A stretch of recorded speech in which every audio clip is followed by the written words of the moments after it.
Screen record করতে গেলে এই যে এখানে লাল লাল একটা বৃত্ত আছে এবং পাশে লেখা আছে রেকর্ড, এই রেকর্ডে ক্লিক করলে কি আসে দেখুন, এরকম একটা বক্স চলে আসছে। এই বক্সে স্ক্রিন 1 লেখা দেখা যাচ্ছে এবং এখানে একটু সবুজ অংশ, দুটো অপশন এরকম সবুজ দেখাচ্ছে, সিস্টেম অডিও। অর্থাৎ আমি এই ডেস্কটপে যদি স্ক্রিন রেকর্ডের সময় কোনো অডিও থাকে, অর্থাৎ কোনো ভিডিও রেকর্ড করি, তাহলে সেই সাউন্ডটা এখানে রেকর্ড। আমার এই ডেস্কটপে ওয়েবক্যাম নেই, এর জন্য এই অপশনটা ক্যামেরা, নো ক্যামেরা ফাউন্ড বলছে। আমার এই ডেস্কটপে কোনো মাইক্রোফোন নেই, এর জন্য এই মাইক্রোফোন এবং ক্যামেরা অপশনটা বন্ধ দেখাচ্ছে। তো ল্যাপটপ থেকে করলে আবার এখানে একটা, দুইটা, তিনটা, চারটা অপশনই এরকম নিচে চালু দেখাবে, অর্থাৎ সবুজ দেখাবে। রেকর্ড স্টার্টের জন্য এই যে আবার আরইসি আছে, রেকর্ডের নিচে স্টার্ট লেখা আছে, এই রেকর্ডে ক্লিক করলেই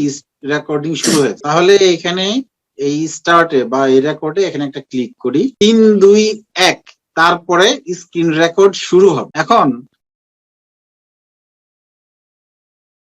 এই যে আমি এখানে একটা ছোট্ট ক্যামটেশিয়ার আরেকটা বক্স দেখতে পাচ্ছি, এটা সহ কিন্তু রেকর্ড হবে। আমি স্ক্রিনে এখন যাই দেখবো তাই রেকর্ড। আমি চাচ্ছি না যে ক্যামটেশিয়ার এটা রেকর্ড হোক, এর জন্য আমি এটাকে মিনিমাইজ করে রাখবো। এখানে একটা মাইনাস চিহ্ন দেওয়া আছে, এটাই মিনিমাইজ অপশন। এখানে ক্লিক করলেই এই ডায়লগ বক্সটা মিনিমাইজ হয়ে যাবে। তারপর আমি যা করব, মনে করি যে গুগল ক্রোম ব্রাউজারের একটা স্ক্রিন রেকর্ড করতে চাই, যে কিভাবে ইউটিউবে ভিডিও সার্চ দিতে হয়। তাহলে ইউটিউবে গেলাম, আমি স্ক্রিন রেকর্ড পজ করে রাখতে পারবো, পজ করে রাখলাম। এই যে পাশে রিজিউম অপশনে ক্লিক করলে আবার রেকর্ড হবে, রিজিউম, আবার রেকর্ড শুরু হয়েছে। আমি আবার এটা মিনিমাইজ করে রাখি। আমি এখানে সার্চ দিচ্ছি ক্যামটাসিয়া 21 ইনস্টলেশন, অনেকগুলো ভিডিও চলে এসেছে। মনে করি যে স্ক্রিন রেকর্ড শেষ, আমি এটা মিনিমাইজ করে রাখি ব্রাউজার। এবার নিচের বারে ক্যামটাসিয়ার দুইটা আইকন দেখাচ্ছে, একটা লাল একটা সবুজ। এই লাল আইকনটা হলো স্ক্রিন রেকর্ড শুরুর পরে শুরু হয়েছে। তাহলে এইখানে ক্লিক, স্টপ, সবচেয়ে ডানে যে অপশনটা আছে সেটা হলো স্টপ, এখানে ক্লিক করে দিই। এখানে ক্লিক করলে অটোমেটিক্যালি ক্যামটেশিয়ার যে মেইন উইন্ডোটা সেটা চালু হয়ে যায়। এবার এই যে আমি রেকর্ড করছিলাম, এই অপশনটা আমার আর এখন দরকার নেই, আমি চাইলে কেটে দিতে পারি। ক্রস বাটনে বা এক্সিট বাটনে ক্লিক করে আমি এবার দেখি কেমন স্ক্রিন রেকর্ড হলো, একটু প্লে করে দেখি। এখানে দেখা যাচ্ছে যে কোনো সাউন্ড নেই। যদি ল্যাপটপ থেকে করতাম তাহলে অবশ্যই অবশ্যই আমার এই কথাগুলো রেকর্ড হতো। তো এই পুরো ক্লিপে যতক্ষণ ভিডিও প্লে করছিলাম শুধু সেই সাউন্ডটাই আছে। যেমন এই যে এখানে দেখাচ্ছে, আমি এখানে হেডটা নিয়ে আসি, এইখানে সাউন্ডটা দেখাচ্ছে। এই একটু প্লে করি,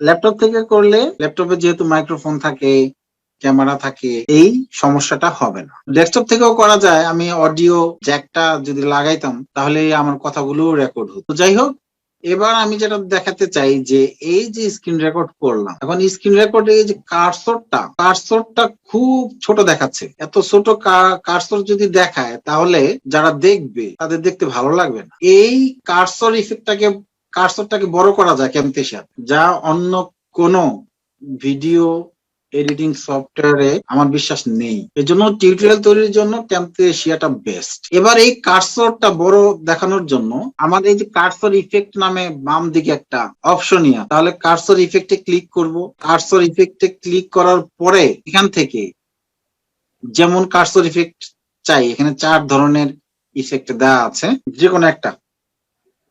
এই যে হাইলাইট, এই টুলটা এনে ট্র্যাক 1-এ ছেড়ে দিলাম। এবার আমার কার্সরটা এই যে ক্যানভাসে দেখা যাচ্ছে হলুদ, এই যে কার্সরটা দেখা যাচ্ছে স্ক্রিন রেকর্ডের কার্সর। এটা একমাত্র স্ক্রিন রেকর্ডের কার্সরই এরকম ছোট বড় করা যায় বা ইফেক্ট দেওয়া যায়। আরেকটা মজার বিষয় হলো, আমি যতগুলো ক্লিক করেছিলাম সেই সাউন্ডও দেওয়া যাবে। এখানে ভালো বোঝা যাচ্ছে। এখন আগে ছিল কার্সর একা, এখন কার্সরের সাথে একটা হলুদ বৃত্ত দেখা যাচ্ছে, এই যে হলুদ বৃত্ত। এবার আমি চাচ্ছি যে কার্সরটাকে আর বড় করে দেখাবো। এর জন্য যেহেতু কার্সর ইফেক্ট আমি এখানে দিয়েছি, এই ভিডিওর মাঝে আবার সেই ছোট্ট তীর চিহ্নতে ক্লিক করব। ক্লিক করার পরে এই যে হাইলাইট, কার্সর একটা ইফেক্ট দিয়েছি, এই যে হাইলাইট, এটার নাম হাইলাইট, এই যেখানে নাম দেখাচ্ছে, এটাতে ক্লিক করব। এটাতে ক্লিক করার পর সিলেক্ট হবে এবং এই প্রপার্টিজ এর উপরে এই অপশন গুলো দেখা। ফোন থেকে যারা দেখছেন তাদের হয়তো একটু সমস্যা হতে পারে। এখানে সাইজ আছে, সাইজ, এই সাইজটাকে আমি বড় করতে পারি। এই যে কার্সর অনেক বড় হলো, হ্যাঁ এটা হলো কার্সর ইফেক্টটা বড় হলো আর কি। এই যে বৃত্ত, হলুদ বৃত্তটা অনেক বড় করে দিলাম। তো যাই এত বড় করলে দেখতে ভালো লাগবে না। হলুদ বৃত্তের চেয়ে আমার প্রয়োজন হলো কার্সরটাকে বড় করার জন্য। কার্সর স্মুদিং, আচ্ছা এটা আমি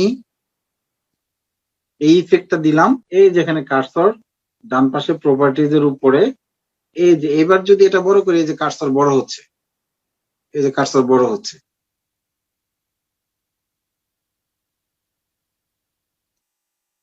তাহলে স্ক্রিন রেকর্ড করার পরে এরকম আমি কার্সর বড় করে দিতে পারি।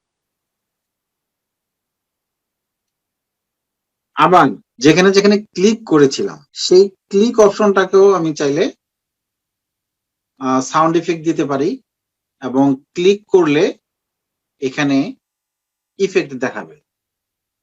এর জন্য এই যে কার্সর ইফেক্টে যে তিনটা অপশন দেখাচ্ছে, তার প্রথম অপশনটা হলো কার্সর ইফেক্ট, তার পাশে ক্লিক করি। এখন দেখাচ্ছে ক্লিক করলে কেমন দেখাবে।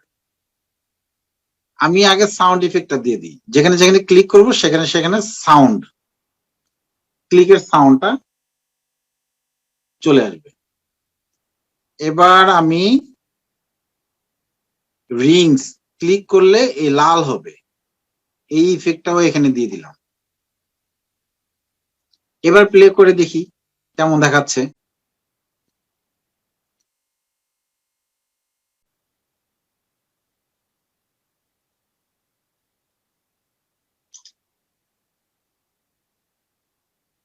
ক্যানভাসে কিন্তু দেখা গেল যে ক্লিকের সময় ক্লিক সাউন্ডটা কিন্তু শোনা যাচ্ছে, এবং ক্লিকের সময় একটা লাল রিং তৈরি হয়েছে। একইভাবে আমরা লেফট ক্লিকের পরে রাইট ক্লিক অপশনও আমরা এই সাউন্ডটা দিয়ে দিব, এবং রাইট ক্লিকের রিংটা আমরা এখান থেকে যেটা পছন্দ সেটা আমরা দিতে পারি। তো এতক্ষণ যতক্ষণ স্ক্রিন রেকর্ড করেছি, রাইট ক্লিকটা করেছিলাম কিনা কোথাও কোথাও হয়তো রাইট ক্লিক করার প্রয়োজন পড়ে নাই, কাজে এই ইফেক্টটা দেখা যাচ্ছে না। এখন টিউটোরিয়ালে যেটা খুব বেশি প্রয়োজন পড়ে, একটু অ্যানিমেশন অর্থাৎ জুম ইন করার প্রয়োজন পড়ে। অ্যানিমেশন নিয়ে এই সুযোগে একটু আলোচনা করি। এই যে কাস্টমটা ইউজ করতে পারলে আমরা সব অ্যানিমেশনটা ব্যবহার করতে পারবো। এই যে এখানে আমি চাচ্ছি এইখানে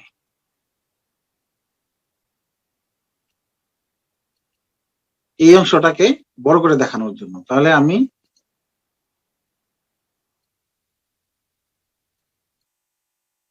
এখানে একটা জুম ইন ইফেক্ট দিয়ে দিলাম অ্যানিমেশন, দেখা যাচ্ছে এই তো বড় হয়ে দেখাচ্ছে। তাহলে এই ছিল স্ক্রিন রেকর্ড এবং কার্সর ইফেক্ট।